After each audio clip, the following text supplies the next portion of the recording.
जो अक्सर मंसूबे कैंसिल कर दिए गए हैं और कौमी असम्बली ने बिल अप्रूव किया है कि नैब का इतलाक सीपैक पर नहीं होगा, यानी सीपैक में सारे पारसा हैं, सीपैक के अंदर करप्शन की गुंजाइश नहीं है। ये हमारी प्रायोरिटीज है आज मुल्क की कि किस मकसद के लिए सीपैक को इस्तिस्ना दी गई है। यानी जिन लोगों ने सीपैक शुरू किया उनको इस्तिस्ना नहीं है, लेकिन जो सीपैक आज चलाने वाले हैं उनको इस्तिस्ना मिल रही है। किस मकसद के लिए, क्यों, और कौमी असम्बली दे रही है। या तो नैब कह देता ना जी हम नहीं करेंगे डेवलपमेंट के प्रोजेक्ट्स को। आज जो केस हसन इकबाल साहब के खिलाफ है, जो शहबाज शरीफ साहब के खिलाफ है, जो मेरे खिलाफ है, ये डेवलपमेंट के केस हैं कि आपने लोग ऐसे लगाए जो काम करते रहे हैं, आपने लोग वो लगाए हैं जो अपने पैसे का हिसाब नहीं दे पाते। तो आज उनको इस्तिस्ना दे दी गई है कि आपसे नैब नहीं पूछेगा।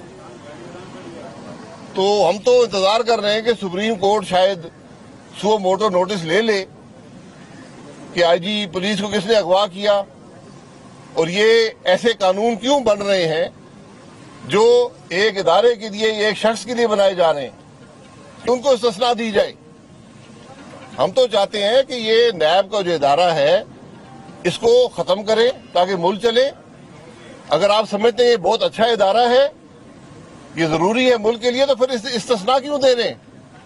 फिर तो इसमें शामिल करें, इसमें जुडिशरी को भी शामिल करें, इसमें फौज को भी शामिल करें, इसमें पाकिस्तान का हर वो शख्स जो हुकूमत के खजाने से तनख्वाह लेता है या हुकूमत के खजाने से डील करता है, उसको नैब के अंदर फिर शामिल करें, उसका एहतसाब करें ताकि हकायक आपके सामने आए।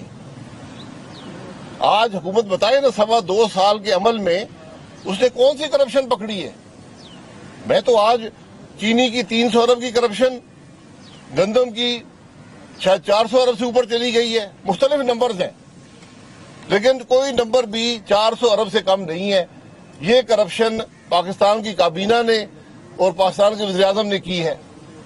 फिर इनको भी इस्तिस्ना दे दें, इनसे ना पूछें, क्योंकि पूछा तो जा नहीं रहा। आज वजीर करप्शन में निकाले जाते हैं, पूछने वाला कोई नहीं है।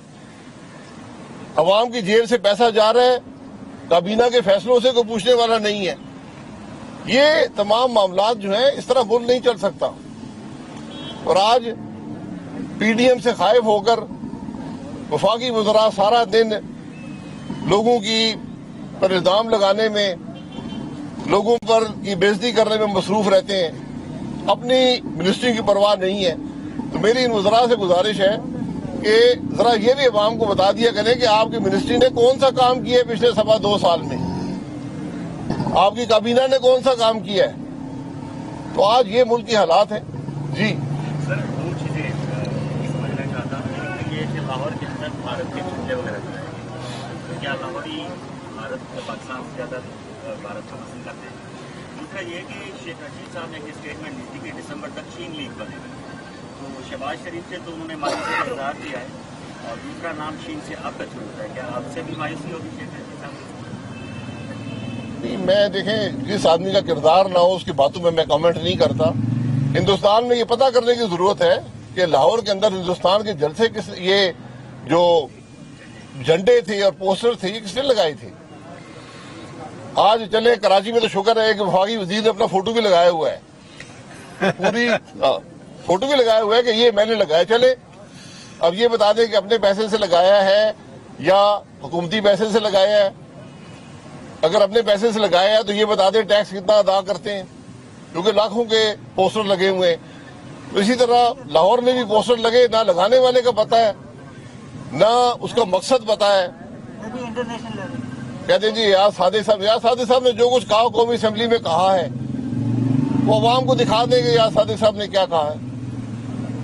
ये अजीब से मामलात आज हमारे मुल्क में। असल हकीकत जो है वो अवाम की तकलीफ है, वो महंगाई है, वो मुल्क में बेरोजगारी है, وہ ملک میں ترقی کا خاتمہ ہے.